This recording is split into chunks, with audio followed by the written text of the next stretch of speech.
Hi, and welcome to another live Q&A. Today, I've got Emma Cartmell, CEO of the CHS Group in the UK. How are you, Emma? I'm really good, thank you. Yes, how are you? Yes, I'm good as well, thank you. You're joining us from the Canary Islands today. You're in Fuerteventura, is that right? I am, yes, spending the winter out here. Making the most of lockdown too, I believe. Yes, just was determined to end this year on a high and avoid the British lockdown or the England lockdown. Yeah. I think that's a very good idea. I want to, I've known you for a long time. In fact, you asked me to speak at one of your conferences many years ago. I think it was at Leeds United, and we've seen each other, Ellen Road, should I say? We've seen each other many times since. But I want to get to know a bit more about Emma today. And how you got into this event industry, and also where you get what you're currently doing as well. So I wanted to rewind massively, if that's all right. And because you started out in energy, is that right? Yeah. So I left school at 16, and I was a completely different person. I was kind of a real kind of swot at school and very, very studious and what have you. But I don't know if it was just because of kind of being brought up in that Thatcher's 80s. I was a very fearful 16-year-old of kind of believing all, the news that was around me and what have you. So all you saw was kind of the miners' strikes and all that kind of thing. So whilst I was planning on going off to college and possibly university, I applied for a job just because we were doing it at school. You could apply for jobs, and I kind of thought, oh well, I'm not, I'm going to college, but I'll apply. Went through quite a rigorous process, and then got offered a traineeship with Northern Electric. And whilst it was a brilliant 9-year career there, I did it out of fear. I did it because I thought I could go to college, spend 2 years at college, and never ever get a job for the rest of my life. And I would here at 80 years old, kind of still, trying to get a job. So I accepted the job just because at least it was a job. And so all the wrong reasons, but it's part of the journey, part of the story. So yeah. What was the role that you were doing there? So first off, it was a traineeship. So you kind of went around all different roles. So went into sales and marketing, and they kept me out of accounts, but sort of all the different kind of customer service and all that, just various different roles. Then I got really into sales. So if people are old enough to remember, when Slack launched Economy 7 heating 30 years ago, I worked in the sales department then. So we were kind of fielding all the inquiries for the Economy 7 and what have you. I was kind of a sales administrator, really managing all the sales guys going out and selling Economy 7 heating. And then I went into a department that's called restoration, but it was all about when there's faults and people lose their power, and then ring in and complain and try and claim for having a whole cow in their fridge freezer and saying, I want compensation. And that was quite a technical role, kind of finding the fault, finding out what happened, putting that into layman's terms to writing to customers and telling them how they can claim for compensation and what have you, or not, as the case may be. And managing, comms between the technical teams and customers. Just to remind everyone, if you're watching, we're live on Facebook, LinkedIn and YouTube. If you're watching on replay, maybe just put hashtag replay in the comments. Also, if you're listening, welcome to the podcast. Thanks for listening. Please don't forget to subscribe. Just to say that if you are with us live, you can comment as well. Judy Phillips says hello to both of us, which is very kind. Thank you. And if you've got any questions for Emma throughout, please do ask questions. My understanding is that and sorry, Emma, one of the things that we're going to very much focus on and talk about is positivity. There's no hiding it. You are in the events industry, and you're going through a huge doom and gloom and horrific time with this chaos. But you're taking a very positive attitude, and we're going to talk more about that. But before we get to that, if that's all right, so you're in the energy industry. You were exhibiting for them, and you saw an opportunity. Yeah. So, and in fact, Informa was the company that organised, still do energy conferences, and we exhibited. So I kind of knew what I'd paid to exhibit it, and I had negotiated a good price with them and what have you. So I was sat at the back of this conference, and I knew what everyone had paid to be there. I knew what I'd paid to exhibit and what other people had paid. And I was just kind of doing the sums and thinking, really easy, must be really easy to make money this way, because they're making like, shitloads of money doing this, which they were. And then I think beyond there, I saw that the guy, it was back then, Informa was privately owned. It's now, I think, probably one of the world's biggest event management companies. And I was reading the Sunday Times rich list, and he was on the rich list. And I just thought, somebody who organises events for a living is on the Sunday Times rich list. And just as a side issue, was it yesterday that there was an announcement about the vaccines? Informa's share price went up by 27% as a result of that announcement. Yeah, did it really? So anything like that, all these good news things that do have an impact on our industry, in real terms. But so then I had the opportunity for voluntary redundancy, which means I got a bit of a payout, enough to kind of live for a year, very meager earnings, but I could survive, if you like. So I took my payout, set up a company and ran it for 9 years. And in fact, Julie Phillips, she will come into the conversation, I'm sure, who's just said hi. She was one of my biggest clients, actually. For those in the Northeast who remember CodeWorks and Thinking Digital conferences and what have you, we helped organise a few of their events for them. So Julie and I go back all that time as well. So you started, so you were doing event organising, and things were going well, but then a few years later, there was some big losses with big clients. There was another pandemic. People probably remember 2008. I keep wanting to say SARS, but I don't think it was SARS. But there was something. It wasn't as big as this, obviously, because I don't think we've ever experienced anything like this from a pandemic. But we had a couple of big NHS conferences, and they were cancelled because of whatever the pandemic was at that time. It was never as bad as what it was imagined, but they just couldn't risk having lots of NHS people in one room at one time. A, because of contamination, but B, because if it did all kind of kick off and they had to get back to the hospitals. So we had that big event cancelled and a couple of other big events. And I just had too much kind of personal money invested in the business. We were looking at facing big losses. And I don't for 1 minute want to, it was 2008. So there was a kind of a big crash that time anyway, but I wouldn't blame it on that. I would say that was down to my, I suppose, lack of experience really in running a business. I was, the event organizing was great, but I've always had a mentor, but I probably wasn't surrounding myself with sufficient business owners to get the skills that I needed. It was my first business I started when I was 25, approaching 26. I kind of look back now and call it my practice business, or, like my baby that I kind of clung on to for too long. So yeah, 2008, the business went under, and 2009 I had to declare myself bankrupt and lost everything, the house, the car, like I had clothes I stood up in. I was married at the time, and John was actually part of the business as well. So yeah, we both went to live, his mum took us in, and we went to live with her for a while to get back on our feet.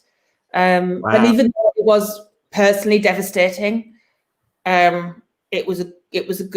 actually probably propelled me further in terms of my ultimate goals in life, because we're very lucky in this country that we have those laws available to us, because in some countries we don't. And it enabled me to move on and create wealth elsewhere and employ people and all the things that's what those laws are there for. Well, I mean, yeah, it must have been an extremely tough time. And I was going to say that when you start a business, no one sort of gives you a book on how to do it.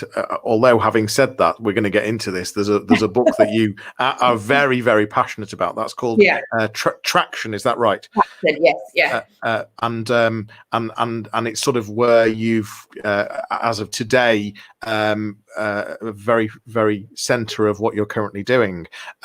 But having said that, you can give someone a book, but it doesn't really tell them, it doesn't actually help them achieve it on their own. So I think going through what you went through I can see how it's a massive learning curve, and it makes you think about the important parts. I can only assume. I think it's kind of in business and in life. So I was sort of saying to you earlier that when you lose everything and you've got to rebuild your life, you don't put the crap back in. So I would say now I've very much lived my life on purpose. It's why I'm here now, a very conscious decision to be here, and the reasons why I'm here and what have you. So when you look at your life, you know what it's like to have nothing. So you want to make sure that you really focus on the good stuff and you value, because when you lose everything physical, you realize just how rich in life you are, because your friends are still your friends, your family is still your family, you still have the skills and experience that you have, you still have the connections and the contacts that you still have.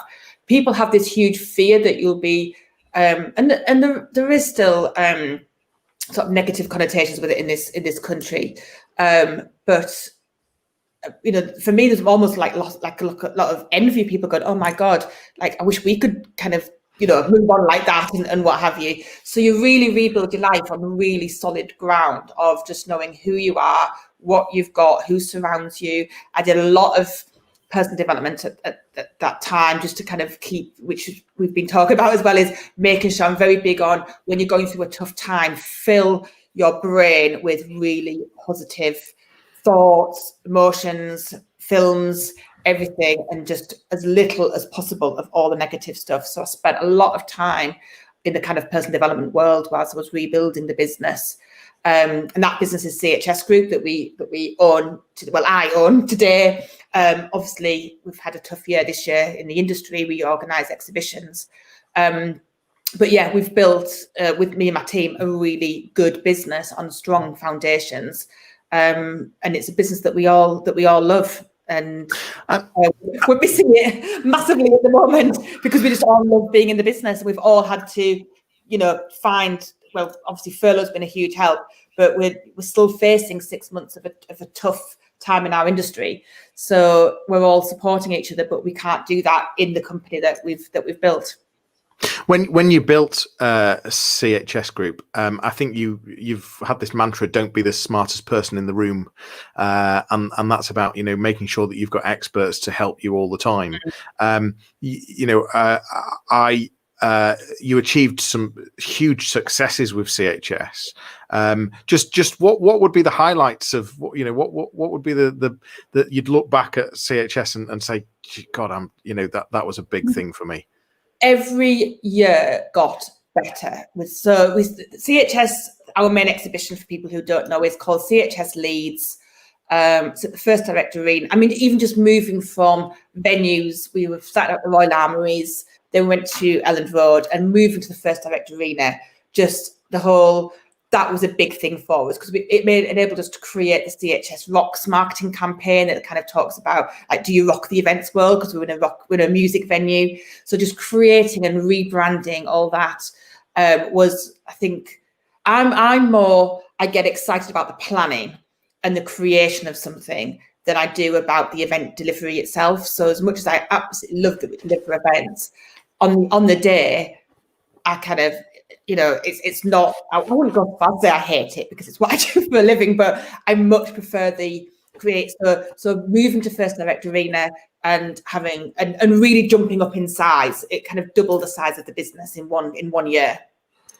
And then last year, about this time last year, we launched CHS Birmingham, which was a new show, and that was really exciting. That was meant to take place a couple of weeks ago. It's now been postponed to April 2021, hopefully.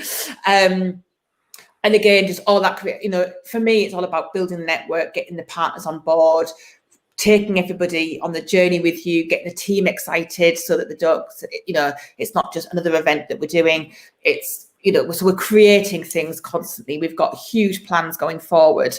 They've obviously just all been put on hold for this year. Yeah, having been to the event at the First Direct Arena, I mean, it was a huge step up. It was brilliant, and it was lovely to see. And I absolutely loved your Rockstars campaign. I've always loved your marketing. It's always very integrated. It's very thought through. You like planning. You actually, Johnny, at one point, yeah, I think we all came to a workshop to help because we had so many ideas. I remember they were getting crazy, and it was becoming a bit mimicky. Like, oh, should we have statues of singers? I was like, it's a marketing campaign. It's not a theme. It's about how we communicate with our audience and how we say to event organisers, we think you're rock stars. So yeah, I remember now you actually helped us. We came to you for a workshop and you helped us. Yeah, it was prior to the Rockstars campaign, but it was all about the strategy and the planning, and it was great to see you wanting to put those steps in place to have a proper strategy, and that was that was testament to you to the way you talk and what you say, which is get the experts in. And let's get every piece correct, and I guess because of some of the learning that you went through. So the CHS group, of course, right now, it's that business is of course there but not running. It's snoozing. We get the snooze whilst the pandemic, I like. Get out the way. Yeah, I mean, don't get me wrong, we're still very much we're planning for next year. We're excited. We've got some great ideas for beyond 2021. I think it's just now a case of, it's been heartbreaking this year because it's everything that we tried to do. So we've either organised it, cancelled it, reorganised it, cancelled it, and it's just been a year. So we sort of last month said, look, because so CHS Birmingham was cancelled for October before. So we cancelled it when we still had the 1st of October go date. So in theory, it could have still gone ahead. And we did that in collaboration with all of our clients and sponsors and our advisory board. And we rang every single one of them and said, how are you feeling about this? Because it's not looking good. And, pretty much everybody said, we'd feel better if you moved it next year. The venue were amazing. In terms of saying, yeah, we'll move it to next year for you. So that was a big collective decision to move it. And then about a week or two later, the government announced that the 1st of October date was under review. Of course, it came and went, and we are where we are now. So we made a decision back in September, I think it was, or certainly very early October, to move everything into next year. We were going to try and do some small events, but we just thought, we can keep on banging our heads against the same brick wall. And what's that thing about insanity? It's kind of doing the same thing and expecting a different result. We're trying to do events, and events aren't happening, people. We're not doing them. And it will be probably Q2 next year before we can even start to think about, events again. So whilst there's positive news on the horizon, we just thought we've got to think about different ways. And some people chose to go virtual, and hats off to them. Some people have just absolutely, using the word pivot is right, but taking things online. And we just didn't want to do that. We were like, we do live events. We want to commit to live. As much as this is great, I would much rather be in a studio with you right now, talking to you face to face. It's, and when you're doing a big exhibition, and there's all the things that happen at an exhibition, of all the kind of bumping into people. I tell the story quite a bit about a lady called Jan Denning, who we had Simon Rimmer from from Channel 4's Sunday. Oh, yeah. Speak for us. And she was a huge fan. And we arranged that she could ask one of the questions to him and what have you. And she made sure she sat right at the front of the stage. And she wanted a photo with him, but we had to get him out of the building because his train was leaving kind of 10 minutes after his speech. So we tried to kind of get him. And Jan kind of ran down one of the opposite aisles, faster than him, to get in front of him, jumped in front of him with a selfie camera and snapped a photo of them both. And like, you can't do that virtually. There's absolutely no way. And it was hilarious the way she kind of made a run for it. She was determined she was getting that photo. And I tell that story all the time about that cannot happen virtually. She couldn't have met him and spoken to him and rubbed shoulders with him and, attacked him almost kind of. We've chosen not to do that. We're committing to live and then focusing our energies elsewhere for the next however long, and new opportunities are coming. So who knows where we'll be. Well, you're right. I think I was on stage directly before him, actually. And I did exactly the same, got a quick selfie just before he went on. So I completely get it. You used a word earlier which made me think and reflect. You said unorganizing, and I've probably not considered how much work there is in unorganizing an event, and bearing in mind that there's no money coming in to do that. Has that been quite a job? Yeah, it's been obviously financially a strain because you've got to pay people to do that work. You've still got to keep in touch with people. I mean, what's great about a lot of stuff now, obviously, is that we can schedule a certain amount of work going in, so I don't have to wait. Things like keeping in touch with people, our newsletters, and things like that. We can schedule. But yeah, there's a lot of work goes into, and it's not just organising unorganising like all your suppliers. It's negotiating with them to make sure, and some are more able to help than others, and it's organising all your payment plans with them when you've got no money coming in. But then it's also, we have 200 customers, and we don't want to just cancel and leave them. We've got to take them on the journey with you. You've got to get them to believe that this is going to happen eventually, and to sort of stick with you and not pull out, and to have faith in what you're doing. And that in itself is a huge job, especially when all of our customers majority of our customers are hotels, but they are all in the events industry as suppliers or hoteliers and venues. So most of them were furloughed. So we couldn't even speak to clients. So it's not just a case of picking up the phone and saying, here's where we're at. It's emailing, LinkedIn, picking up the phone, speaking to somebody else. And there's still a few clients that we've not been able to speak to, but we assume that they've seen trade press that it didn't go ahead, kind of thing. So it was a huge challenge and a huge timely, and that's what I say a lot of people might not realize is it's not just a case of ringing the venue and saying, hey, can we move it? It's quite a feat. We're going to get on to very shortly talking about the passion around the book, how you're currently helping other entrepreneurs, and the whole positivity part. Before we get on to that positivity part, I think the I want to talk about the negativity side first, which is, there is a whole doom, and you said earlier, we were having a quick conversation earlier, and you said, of course we need to get across to the government how bad it is for the event industry, but and there is doom and gloom, but at the same time we need to look outside and help ourselves. That's what you're sort of you're saying. Even today there's still social media posts going out that are just, there's loads of negativity on them.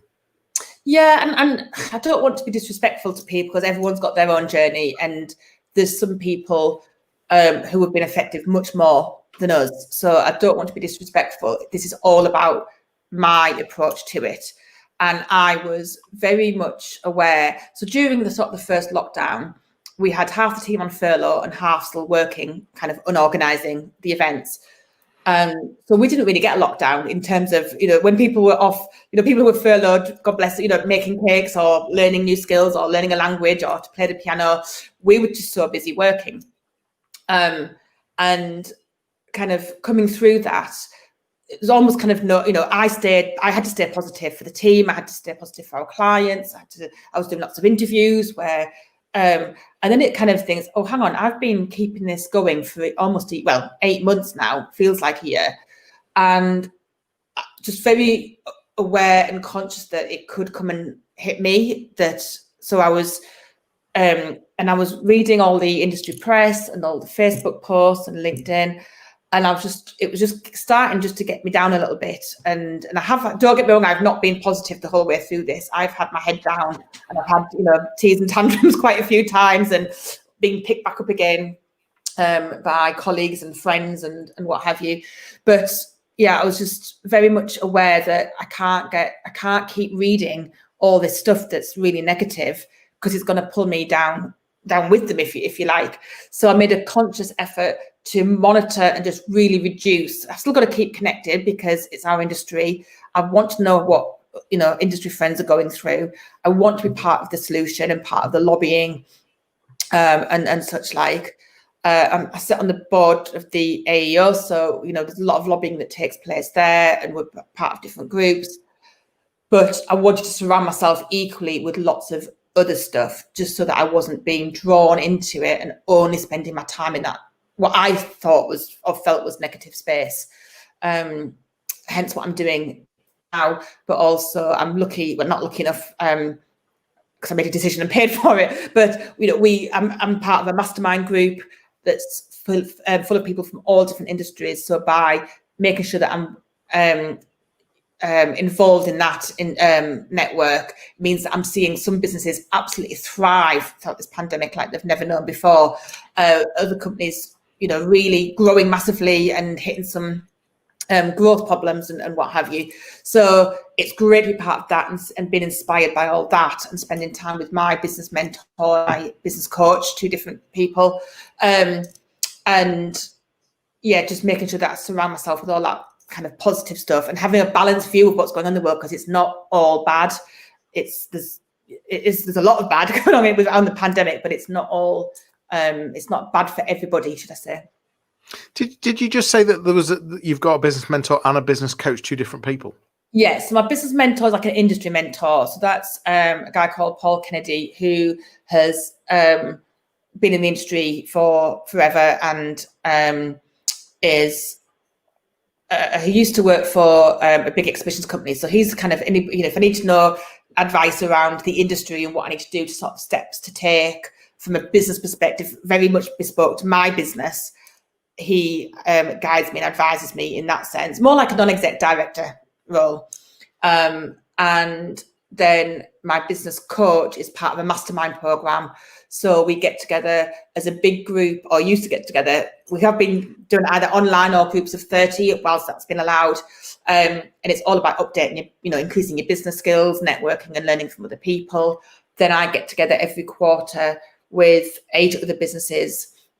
So the power of the mastermind is basically that everyone's, 8 people's brains are better than one. So if I've got problem, I have to, and it's like at a board meeting, so I'm going to present my plans, my financials, and I get grilled as if they were all investors, want to know if my financials are sound, want to know if my business ideas are sound, want to know that I'm not kind of getting too optimistic and think that, because we thought we'd be running events in October and now it's like going to be Q2 next year probably.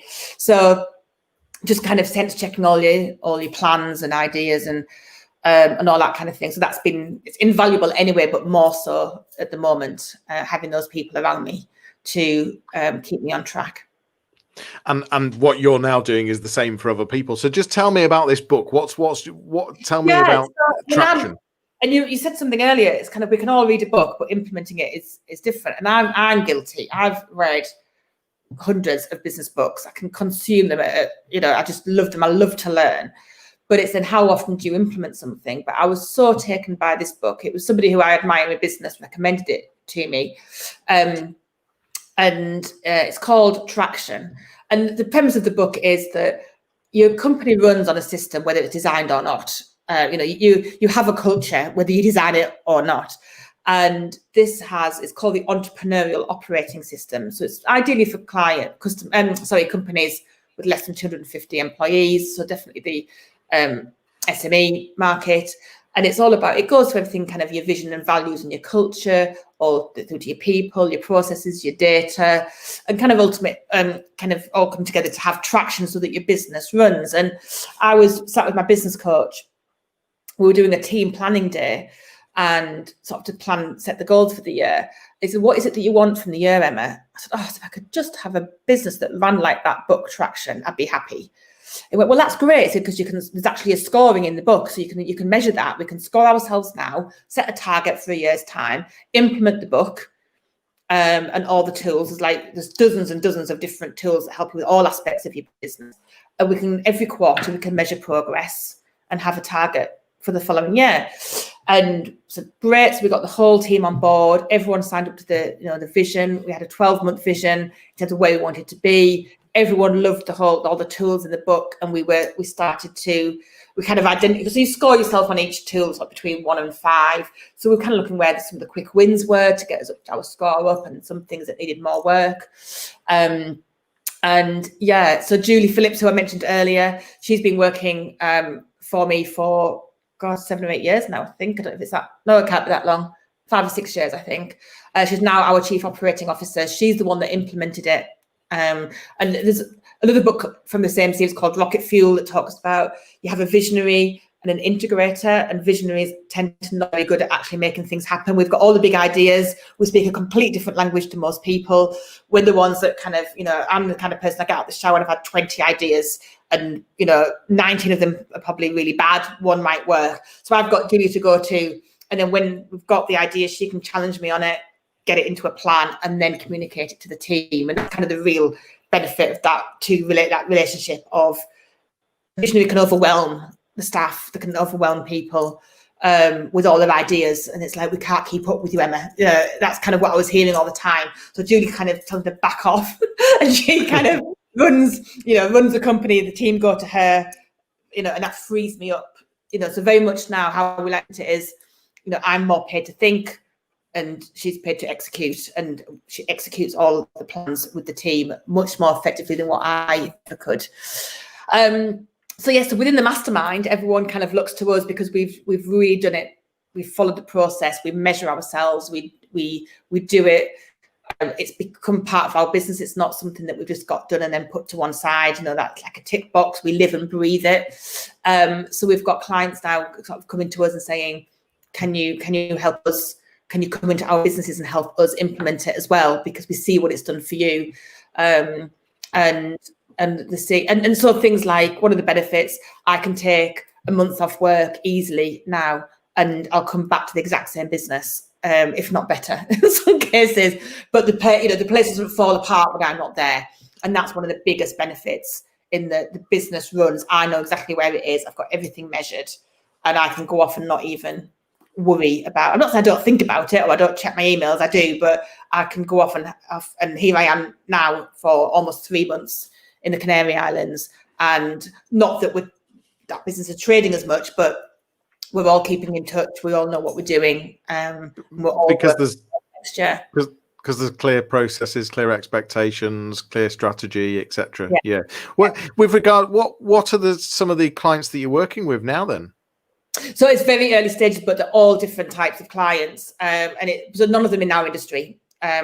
So it's people who, a lot of them who kind of is more, looking at either growing or they have been growing and it's kind of getting out of control. And that's what a lot of business owners find when they go through a growth. It's like, now I don't know what's going on. I can't keep. So before we did it, I had like everybody reported into me.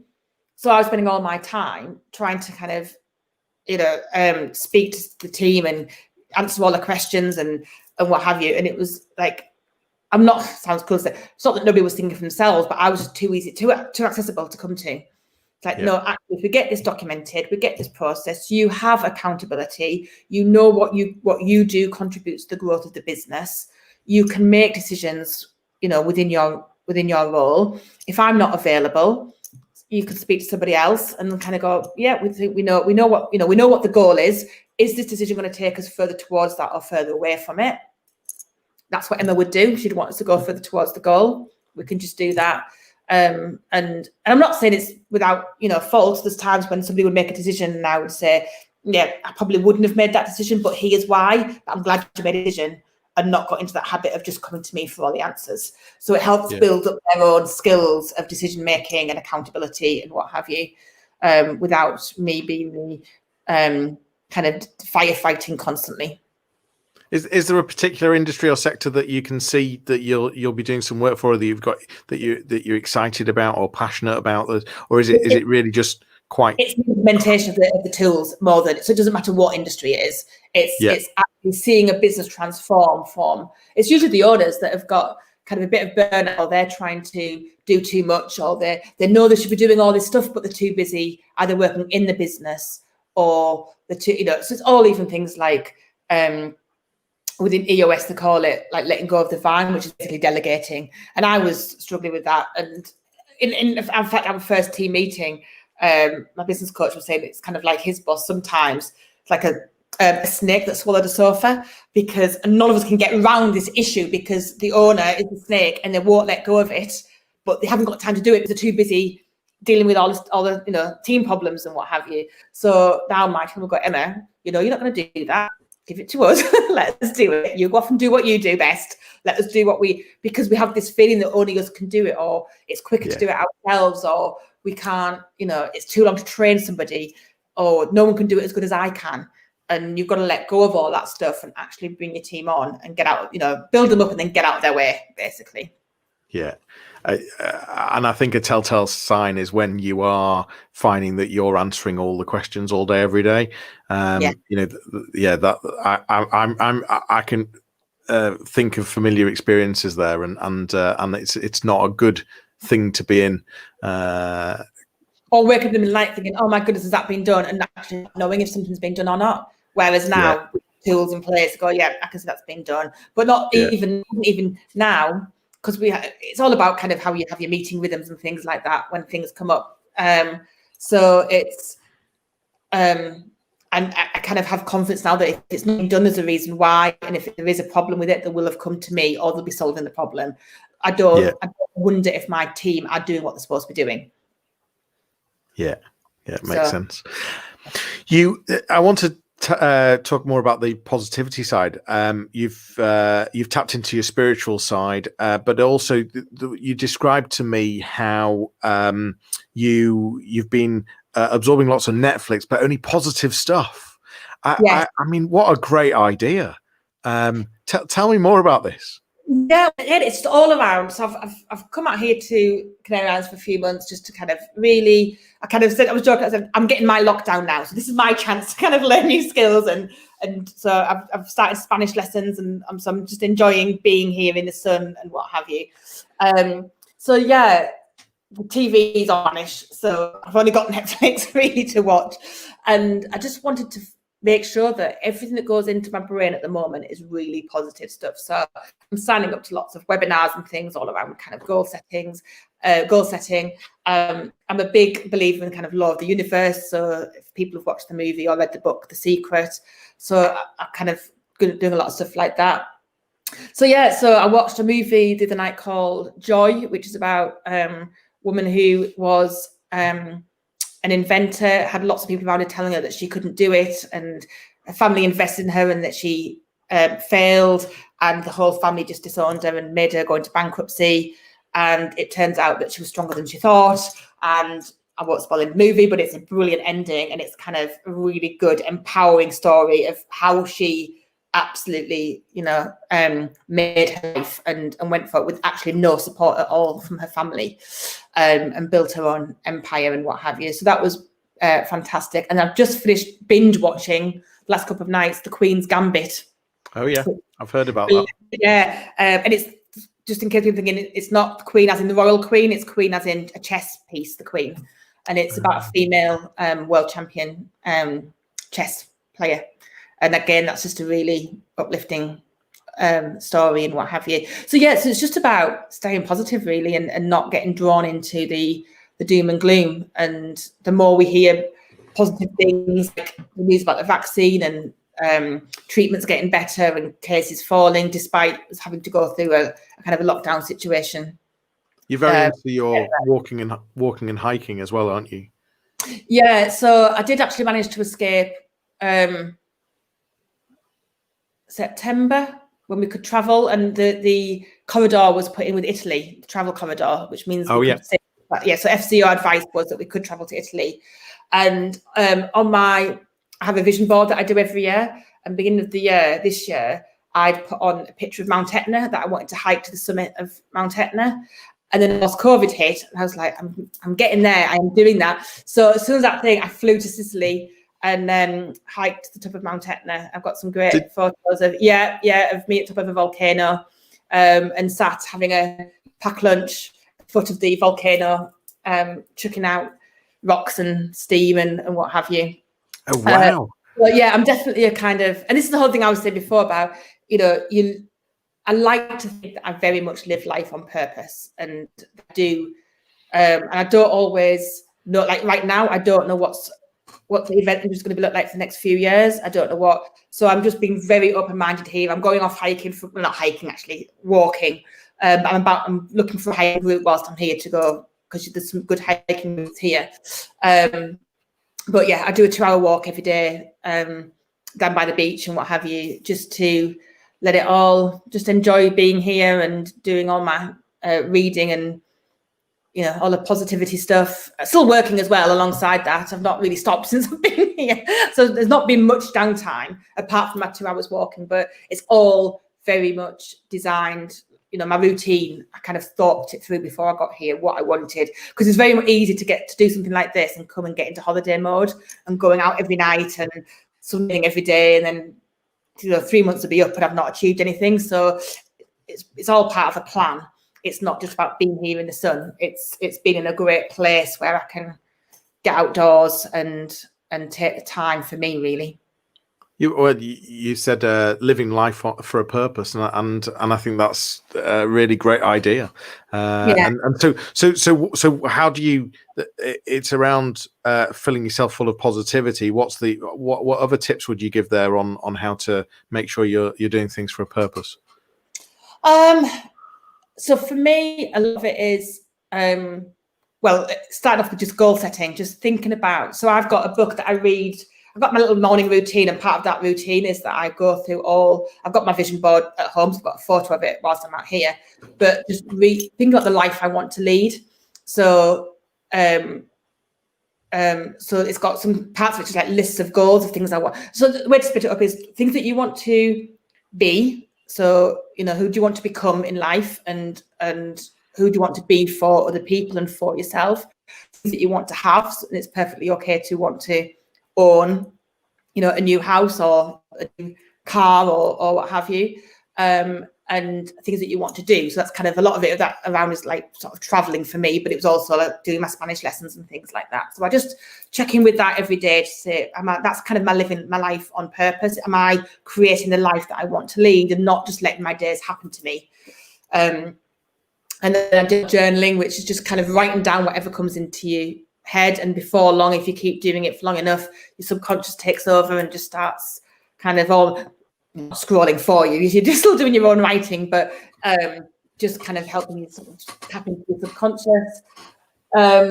Positive movies, positive, Netflix series, positive reading, being around great. So on a fun side, there was me and 6 industry friends, all women, beginning lockdown, we're kind of going through a tough time at different times, and we all decided to come together every Wednesday on Zoom, and we've created a Wednesday wine club, and it still happens now. Every Wednesday we get together at 5 p.m. for about an hour and a half, drink wine, and we're there for just a support network.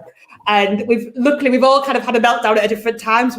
Although we've all caught up on each other's news, there's been moments where we've just kind of focused on one person, because they've been through furlough, they've been through unemployment, I've been through my stuff, they've been through pivoting their own businesses, through, not being able to see as much of their children and things like that. So we've all gone through different heartache, if you like, over this year, and yet so our Wednesday wine club is absolutely dear to us, and we just keep saying we can't wait to do it in person, but we're all over the world, Denmark, Spain, I'm here now, and then London, Wales, so we're all over, and we just come together every week to support each other.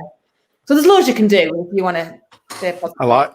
I like it. It's been absolutely brilliant chatting to you. I've really got to know the deeper Emma. Thank you. I've always loved everything you've done, especially with CHS, and I just have a feeling, like as you say, we've no idea what's going to happen with the event industry and how long it's going to take. But I just have a feeling that when things turn, you're going to be at the front doing some very clever stuff. I just have that feeling, and it's brilliant that you're going down this positivity route, and I love that you're doing this, having this purpose of being in Fuerteventura whilst you're going through lockdown too. So, yes. Emma, if I am a business owner that's read the book but isn't making it happen, and I wanted to speak to you, what's the best way to contact you? So this new business is a partnership between myself and Julie, and do I just find you on LinkedIn? Is probably the easiest thing. No, I think it's Emma at cartmell-phillips.com is the email address, I think. If it's not, it's .co.uk. But these things, Emma Cartmell on LinkedIn is the easiest. I was going to say, if you Google Emma Cartmell CHS, you'll definitely find. Yeah. Yeah. And also for hotels and independent venues and event organizers, if you want to be part of whatever the events turn into, and you've not met Emma before, you should definitely be speaking to Emma. No question about that. Although I'm guessing you've probably met most hotels and independent venues. Not. And I'm a very, as long as it can go ahead in April, we'll be the first one to happen next year in the country. So, so if hotels do want to, be part of the recovery, give me a shout. Brilliant. Thanks so much, Emma. If you've been listening, please do like or share or comment and subscribe so you don't miss out on future of these. Thanks again, and we will see you all soon. Take care. Thank you.